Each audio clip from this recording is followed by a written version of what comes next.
Dan about everything as it pertains to macro and micro and VC and the entrepreneurial world, and hopefully get some wisdom for everyone into the room to benefit from.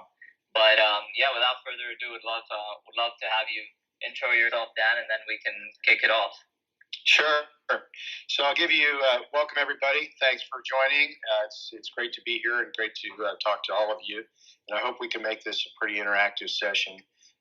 So feel free to raise hands or interject as appropriate or even if inappropriate.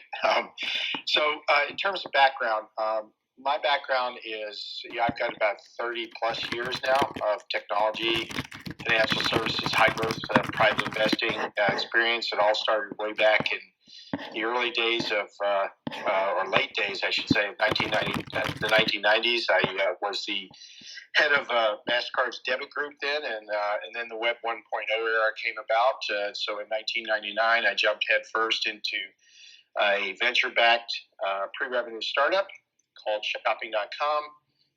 Took that from zero to about 100 million in revenues in 6 years. Got through what back then was a nuclear winter of at least of consumer internet and consumer internet investment when the NASDAQ crashed. Got through that period, and in 2004 took the company public, and then in 2005 we sold the company to eBay. And at that point, I jumped over to the venture side of the table, if you will, and spent almost 14 years at Canaan Partners as a general partner there, and ran the fintech practice there, as well as did a number of investments across the board in e-commerce, marketplaces, SaaS, and so forth. At the end of last year, I decided to retire from Canaan and jump into a very different stage of investment, or at least investment structure, and started a SPAC, which is, I believe, hopefully going public next week. So that's where I am, and that's my general background. So happy to talk to you guys about any and everything related to being an entrepreneur and the wonderful world of venture capital. Awesome. Thanks for that, Dan. And for everyone that kind of doesn't know Dan, that's a very short summary of a very illustrious career in the field, and hopefully we can dive into some of that.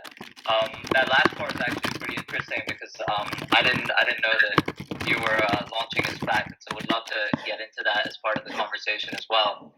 Sure. But I think we'll kick it off with just something very pertinent at the moment, which is, what do you think of the VC markets today? How has it changed since you first joined the industry about a decade ago?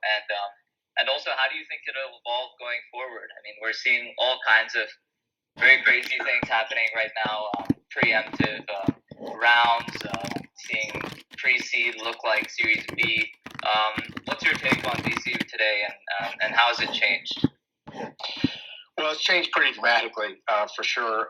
In a number of different ways. First of all, it's a lot more competitive, and there's a lot more capital. And when I joined Canaan way back in, early 2007, I believe, if I'm not mistaken, there were only, in terms of institutional venture capital firms, there were roughly somewhere around 300, 350 firms out there. There's now well over 1,700 firms, and those are institutional firms. So those don't really count the fact that you've got a whole massive array of different investment vehicles like AngelList, syndicates that are related to that, for example, and other platforms where people are investing on a fractional basis, if you will. And you also have an enormous increase in the amount of angels that have into the market and investing actively across the board in different kinds of are being fed. So there's a massive increase in the number of VCs, the number of investors, and the amount of capital. It's also becoming more professionalized in the sense that when I got into venture capital, it was really, I guess I would call it an apprenticeship business. You didn't really have a clear way of learning the business, if you will, other than simply getting into it and investing and seeing what worked and seeing what didn't, and to the extent that you were able to invest successfully in the first couple of investments you made, you stayed in the business, and if you didn't, then you probably didn't. I got very fortunate in that my first investment actually at Canaan was a company called Lending Club, which I invested in at the beginning. Became a public company, and it's still a public company, and I sat on the board there for quite some time, and then invested in a number of other pretty successful companies as well as part of my career. So it has become realized in that you now have a huge number of, I would say, traditional private equity, growth equity, even hedge funds that are capital. It's just coming, if you will, kind of part of a full stack capital business. So it used to be that you would have, growth equity would stay in growth equity, meaning sort of late stage rounds only. You'd have private equity doing only majority investments, different companies. Hedge funds, of course, would stay with publicly traded companies and doing trading around that and commodities and so forth, but basically public entities. Now you have all those firms going into the world of venture. They're going way earlier than they used to, and that also creates a lot more capital. And I think that's really resulted in the massive rounds that are getting pretty full size. And these, you now have seed rounds, for example, that are as much as $20 or $30 million for a seed round. That was absolutely unheard of when I started in venture. I mean, you had a classic seed round, and it was basically $1 million, and so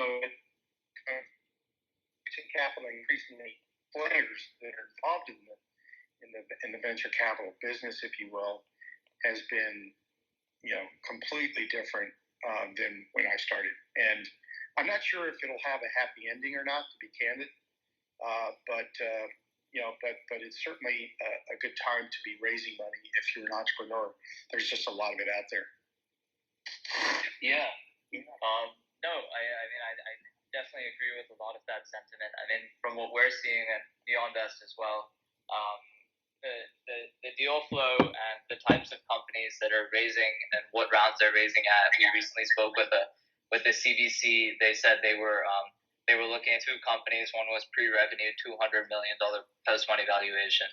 I mean, you're just seeing very different things from what even the market looked like about 5 years ago, and I know that requires also a commensurate change in mindset, change in thinking. You can no longer kind of value things just purely off of a multiple, because you'll get like a 20,000x revenue multiple or something like that if you try to justify it. And so it's going to be very interesting to kind of see how this plays out. I mean, you mentioned towards the end, look, this might not end well. I mean, how do you see VC changing going forward? And what I mean by that is you're seeing a lot more specialist funds today. You're seeing data-driven firms like Signalfire. You're seeing Sequoia kind of focus on a top-down approach, but across sectors, and obviously going earlier and earlier. I mean, how do you think VC as a space will evolve over the next couple of years? Yeah, that's a very interesting question. So let me start by saying, first of all, there is some rationality behind the massive flow in capital that's happened over the last 5 years, in particular, into venture. The rationality comes from the fact that IPOs have become something that happens usually very late, much later in the life cycle of a company than it used to. If you look at a company like Airbnb, for example, which went public last year, that company would have gone public much earlier in days gone by, if you will, and now you have the company waiting until it gets to many billions of revenue before it actually goes public. And if you look at the data, you can actually see that the data is pretty clear that a lot of the returns that were being captured after a company went public in early days are now not being captured. They're being captured only if you get into the company at a private when it's still private. And probably the best example of that is, if you look at an Amazon or an Apple. First of all, if they tried to go out to be public today, other than with the SPAC, if they tried to go out with a traditional IPO process today with the numbers that they had back in I guess it was the late 80s for Apple and 90s for Amazon, if they tried to go out today with the numbers they had then, they wouldn't be able to. But the investors in those IPOs made thousands of % on their money and did not have to wait for the company to go public to do it. In other words, the people who invested when it was public made an enormous amount of money. Right now, the data says that's not happening nearly as much, that most of the money is being made by the people who invested when companies were private. And then when they go public, you make money on the company as it grows in the public market, but not nearly as much as you would have made if you'd invested privately. So the data is driving a lot of this behavior in terms of trying to get into earlier stage companies and privately held companies. So as long as that trend continues, you're going to see a massive inflow of capital. The other piece of the data that is pretty clear is that at least recently, and by recently I mean the last few years, ventures actually delivered better returns than a lot of other vehicles, hedge funds, for example. And probably the best example of that is looking at Yale's endowment, which is now 25% dedicated to venture. And the reason for that is because the returns have been so significant for them in that category.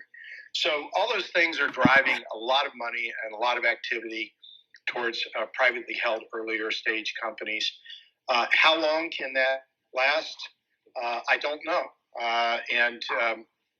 Ultimately, the arbiter of that is going to be returns. If returns start to go down in the venture category over time, then you're going to start to see capital withdrawing from it.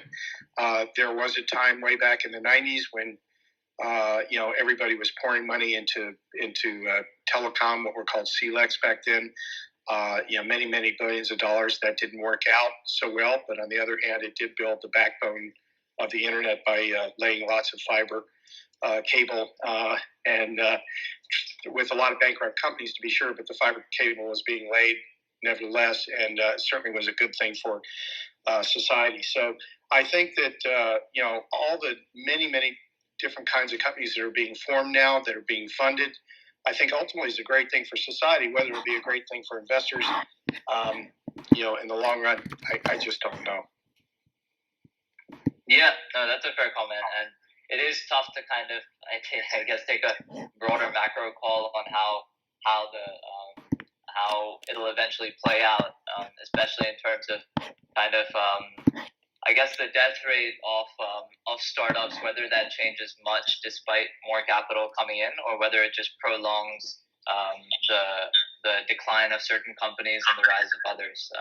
You're seeing a lot more crowding in certain very hyped up rounds, while many others are still discarded as they once were. And so it's an interesting dynamic where in some cases you have concentrated pockets of lots of capital rather than the mass amounts of capital coming into VC just sort of generally spread across everyone. I guess just related to one of those points was, and this is kind of, I guess, one of the last ones on VC before we move on to entrepreneurs, but I mean, just structurally from how VCs have always been, which is kind of this GPLP structure, I mean, you're just seeing a lot more innovation, I guess, in terms of how one can deliver capital to the same types of companies, either through SPACs, through venture debt, through angel syndicates, even revenue-based financing, and hedge funds or private equity firms coming in earlier. I mean, do you think that there needs to be, or there will be, a change in terms of this GPLP type structure, or do you think that will remain and just kind of the mandate and other aspects will change? It's I do believe the GPLP structure is here to stay. Certainly, for a great majority of venture capital structures that are investing, just because you have to raise the money from somewhere, and there's a lot of difficulty, a lot of issues, regulatory issues in particular, around raising money in a public setting, meaning either having a venture capital firm that goes public. There's enormous issues involved in that, not just regulatory, but also disclosure issues that a lot of entrepreneurs would not want to have a public venture capital firm, for example, invest in them if they had to disclose all the information about all the companies that they invested in.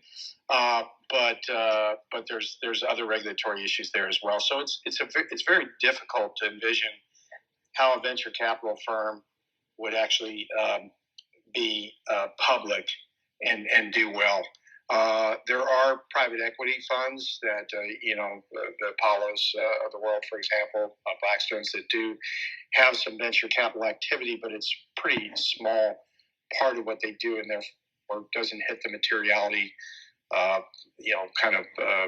benchmark for public disclosure. So I think unless you have a public market setting, which is not, of course, an LP GP setting, it's hard to see what other structure would take its place in terms of having a GPLP kind of relationship, at least for institutional venture capital, at least for larger venture capital firms. Certainly syndicates, the AngelList syndicates are set up in a little bit of a different fashion, but even there it's essentially an SPV that you take a piece of, and you have to be an accredited investor for. So got it. So I think that's probably here to stay. Got it. I guess now moving on to kind of the entrepreneurs. Obviously, it's a very exciting time for new startups raising capital today. The markets are very hot, and a lot of things going on, in everything from SaaS to space tech to agri and everything in between. I guess just a general question is, do you think there will ever be kind of a certain recipe for success for entrepreneurs when they're thinking about fundraising? And do you think things have changed when an entrepreneur is going to fundraise and how they go about it? I guess traditionally, it was sort of quite a thought through process where you would do a lot of work behind it and then formally come out to market. Now kind of it's through relationships over time and kind of a lot of creating a narrative before you actually go to market. I guess, do you have a certain recipe for success for entrepreneurs that you think this is the right way to go about your fundraise, and what have you tended to see the most successful founders have, at least at Canaan? Sure. So I don't think there's a recipe. Having said that, there are certainly certain things that I think every entrepreneur should keep in mind when they're trying to raise money. One of the things that I think I've seen literally thousands of companies present. One of the things that I've consistently seen, and that is probably the biggest mistake, I think basic mistake at least, that entrepreneurs make when they're pitching, is they try in their pitch deck, they try to cram everything they possibly can, all the information that they think anybody might possibly want that makes their company look good or look in the most favorable light. But it's just, it often becomes two things. Number one, too much information, and number two, a very disjointed story. The most important thing to think about a pitch deck is that it is a narrative. It is a story and it is a sales document. You need to grab somebody's attention very quickly when you're pitching. And you need to do that by offering them a compelling story. And that story has to have a storyline. It has to have, it has to flow in a way that is, again, a compelling narrative for the person listening to it. Most VCs are looking for a reason to say no, not to say yes. So when you come in and you tell a compelling story, what you're doing is grabbing the attention of somebody and then getting them to want to put in additional work, to dig in further, to understand that this is a company they want to invest in. And that's really the big win out of a pitch deck, is to get somebody interested in digging in further and putting in more time to understand if it's a company they want to invest in. The pitch deck itself is never going to convince somebody just on the basis of that pitch deck to invest. You've got to get them interested enough. You've got to hook them in to want to look into it further. Got it. Super interesting. And I mean, I guess I see Mark from Syngenta in the audience. Mark, do you want to come up and give your thoughts on that particular question if you had any? I mean, if you do raise your hand, otherwise happy to move on to the next conversation. Mark, just for everyone's reference, is also okay. Great. Just inviting you up to speak. So yeah, Mark, just to reiterate the question and appreciate you hopping on here. We were just kind of wondering, look, is there a certain recipe for success for entrepreneurs, especially in this market that has changed in so many ways? And anything at Syngenta you've seen that kind of has made you look twice at an entrepreneur and be like, look, this was a great way to create the narrative. Yeah, I think I agree with the previous comment. There is no recipe per se, but there are a couple of characteristics that I think I'll build on or just take a different tack on.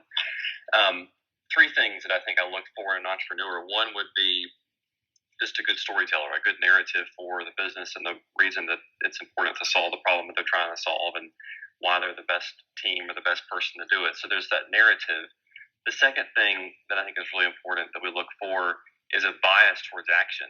Right, so somebody who has a demonstrated ability to not just think up a great idea, but to actually do something and to take action, even if that action is not perfect or right. It's the bias towards action that I think is really important. And then I guess the third thing that I would sort of build on would be the market, the market size in particular. So there's a lot of great ideas out there that entrepreneurs have and come to us with often. But not all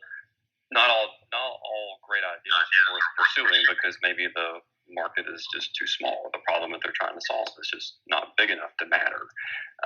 And so we look at the size of the market, and the second thing we look at with the market is that market size growing, shrinking, staying the same? What's driving that dynamic?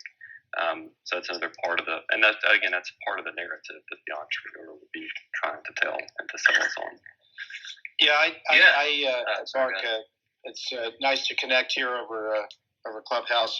I would really emphasize Mark's second point in particular about the sense of just getting things done quickly and urgently.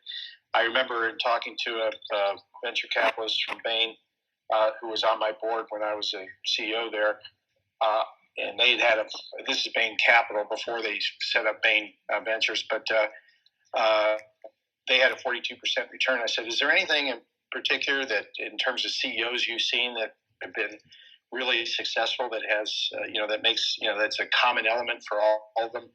And he thought about it for a minute and he said, I've seen introverts, I've seen extroverts, I've seen people that do culture really well, I've seen people that don't do culture so well.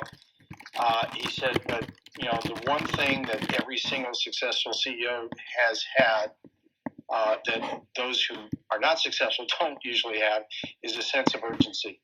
He said that sense of urgency is the single most important thing, I think, in making a successful CEO. And I think that really is very true. Great. And Mark, if you don't mind, we'll put you back in the audience, but maybe bring you up later if you're still here. Thanks for that. And I think just to tag onto that, look, I know many investors say, look, a lot of it comes together through multiple points in terms of what the narrative looks like.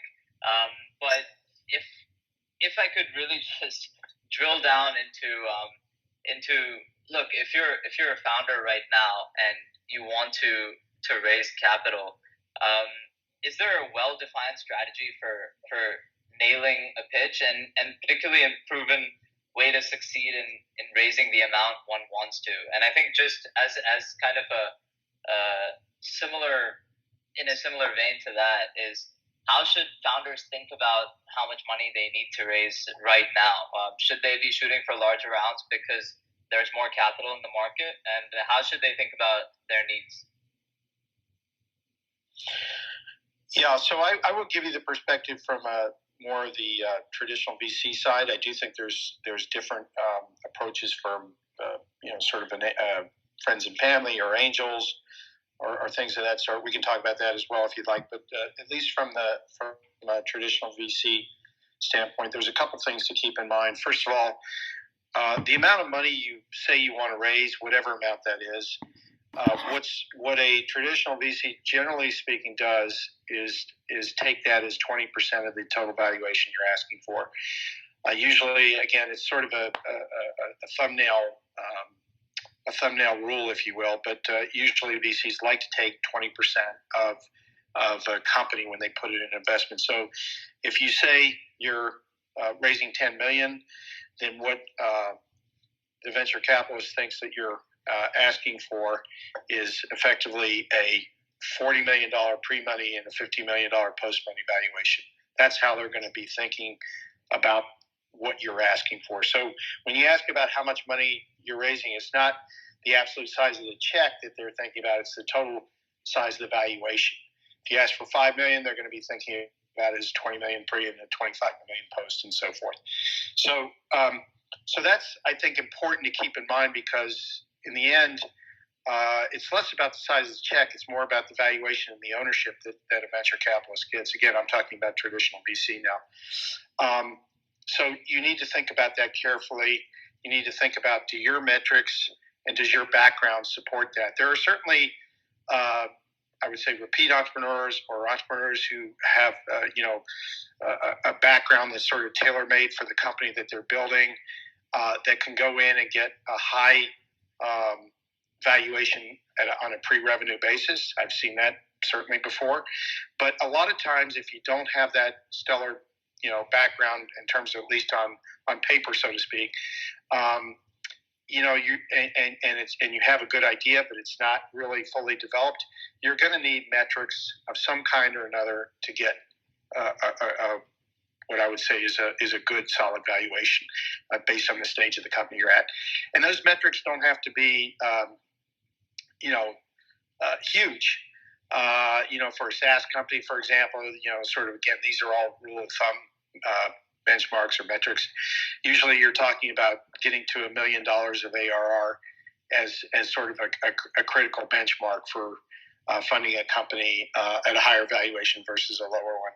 But there are sort of different kinds of benchmarks that people think about in terms of valuations and in terms of providing money that are important. And so you need to be very honest with yourself about whether or not you've got enough data for somebody to extrapolate that out into success. So what a venture person does is they say, okay, you've grown from 50 to 100, then 100 to 100 to 100 to 200, and then over the course of whatever, a couple of quarters, even better is a couple of months.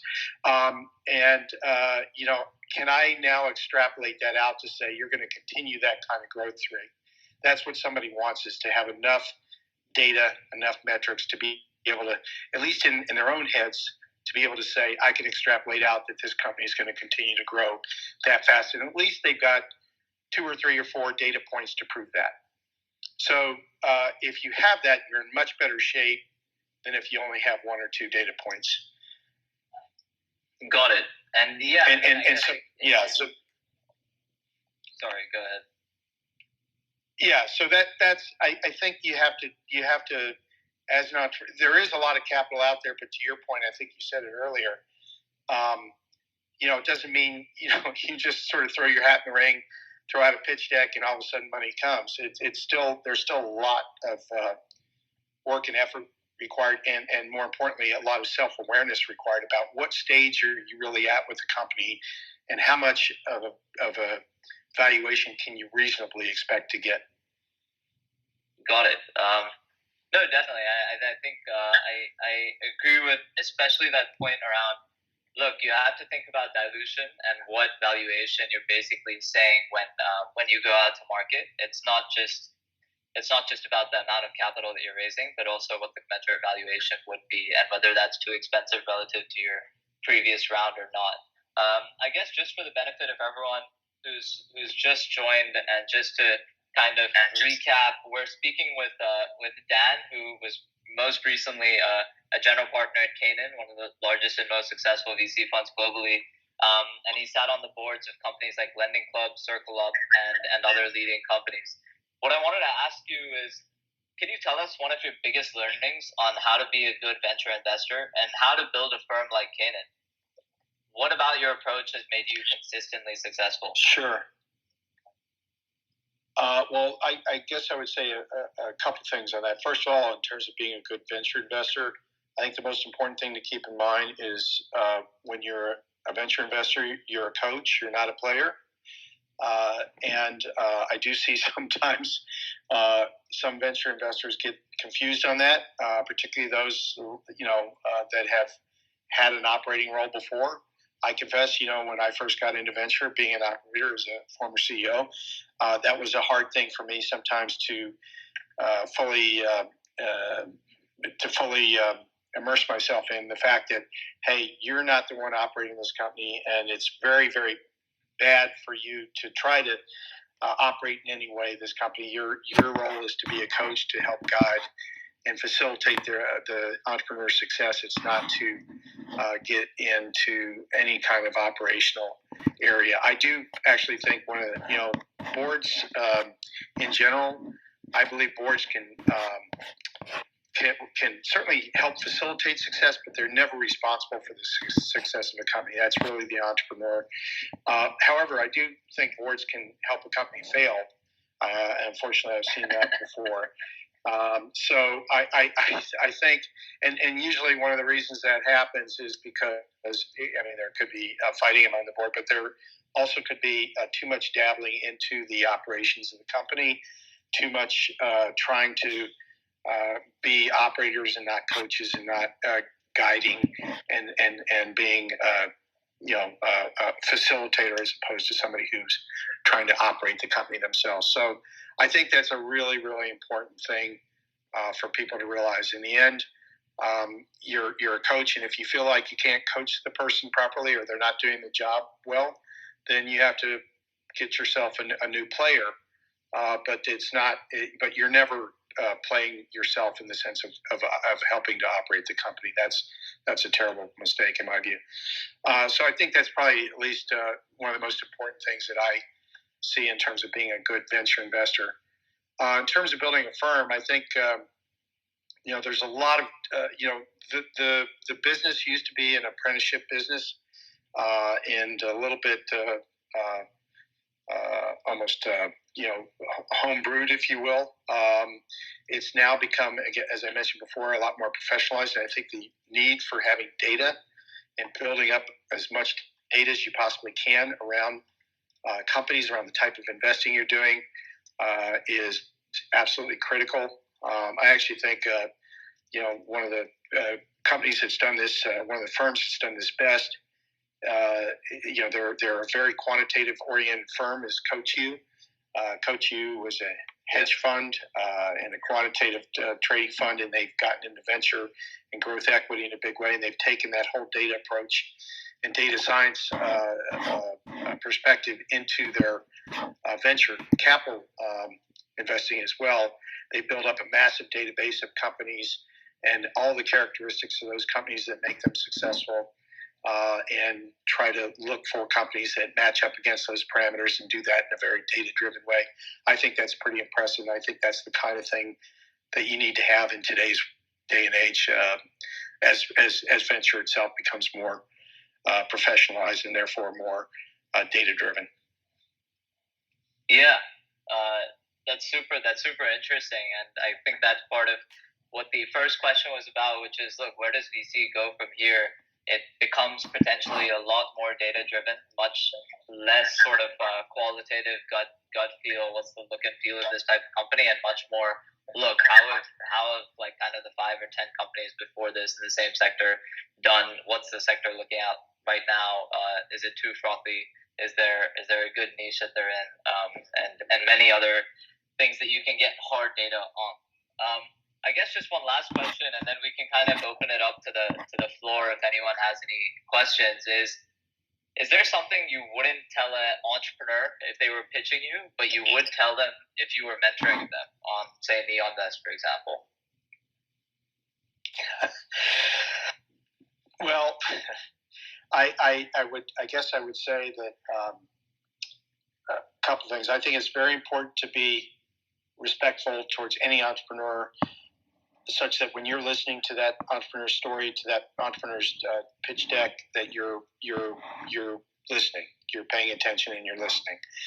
Sometimes, however, I will say,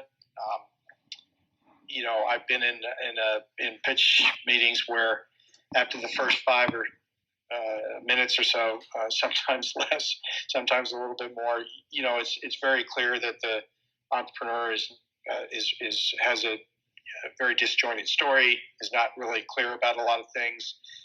It's not going to be the type of company that you would invest in. I always try to provide that entrepreneur with some feedback, because I think that's really important as well. Feedback about why it's not the right fit.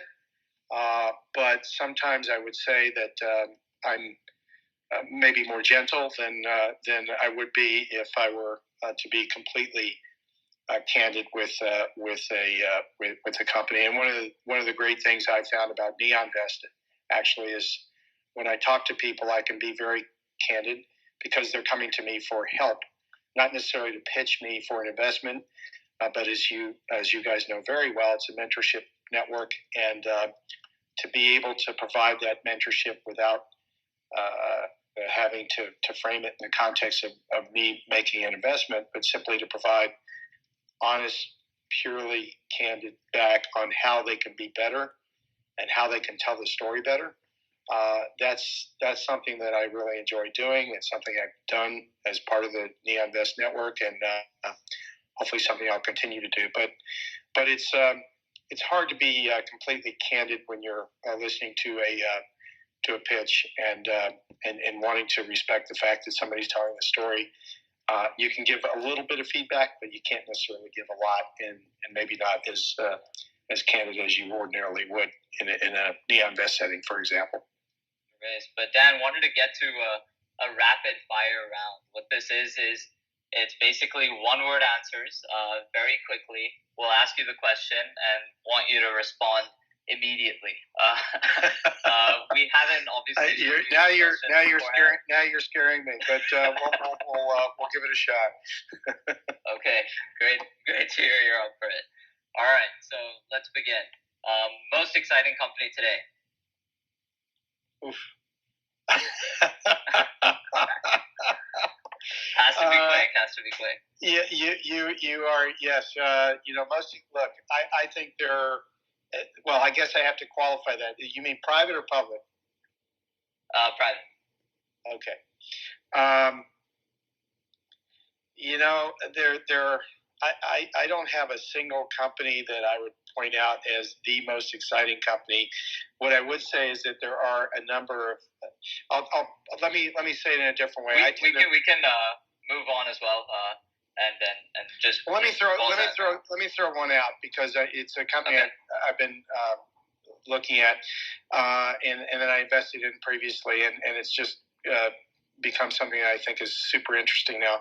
That's in the crypto space. It's a company called Paxos, which basically manages all the back end crypto trading for any company that wants to offer crypto trading. So it's, if you want to call it a white label crypto back end, you could call it that. But they signed an exclusive contract with PayPal a while back. They just signed. I just talked to the CEO. They just signed a contract with one of the top 10 companies in the world by market cap. Not a financial services company, but a company that is an extremely well-known brand name that wants to offer crypto. So they're signing up with Paxos to do that. And I think what's going on with crypto right now and blockchain in general is really, really interesting. And I believe that's the kind of company that I think is tremendously exciting. Okay, great. Yeah, I mean, I guess for the rest of these, and would love to go back to some of your answers later, but if you could just do like a one-word immediate response. I know I've already violated the rules here. Okay, no worries. We'll go for the second one. Hottest region to invest in. Latin America, Southeast Asia. Okay. Favorite app that most people won't know about. That most people won't know about. Wow, that's.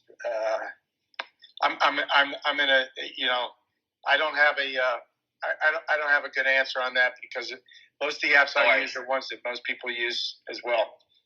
No worries. How to make money fastest? Get lucky. Best industry to work in right after college?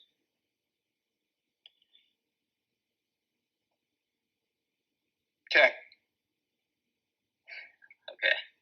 Money or influence? I'm sorry, what was that? I didn't hear the last one. Money or what? Influence. Money. Did not expect that.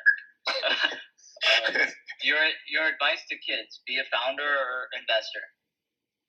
Founder. Partner or consensus-driven approach for VC funds? Those are. I'm sorry. You're saying those are two different things? Yeah. So either one decision maker or multiple consensus-driven. Yeah. Oh, one. Okay. Best networking tool? I still use LinkedIn. I know it's the oldie, but it's the goodie. All right. And favorite book? Right now, just Sapiens. Just read that. Very nice. I'm with you on that one. So I think the general consensus based on what we're hearing, obviously many different points discussed today. Some of the more interesting ones around, look, you're seeing evolution in how VC works, how it has worked about a decade ago to today, and even what it's going to look like in the future. Lots more data-driven analysis, specialist funds, growth funds coming earlier stage, and lots of money in entrepreneurship. So great time to be a founder. Lots of innovation happening, and it's very clear that sort of, look, if you have a well-defined pitch, a good story, a good narrative, then you really can succeed in this environment. Thanks a lot, Dan, for kind of hosting this and providing your wisdom to everyone that attended. Any closing remarks before we kind of end the session?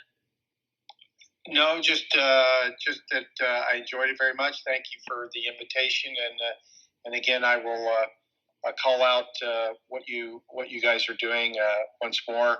NeonVest as a great mentorship platform that I think as many people as possible should take advantage of. So thank you again. Yeah, thank you, Dan. Appreciate it, and and everyone in the audience, just for your reference, you can access Dan and have a one-to-one conversation with him on kind of whatever you like as it pertains to your business through NeonVest. So you can just go on to neonvest.com and follow the steps from there. Appreciate the time today, Dan. I'm sure we made people's Thursday a lot more fulfilling. Great to have everyone on. Thanks everyone in the audience, and look forward to seeing you on the next session in a couple of weeks. All right. Thank you all. Take care.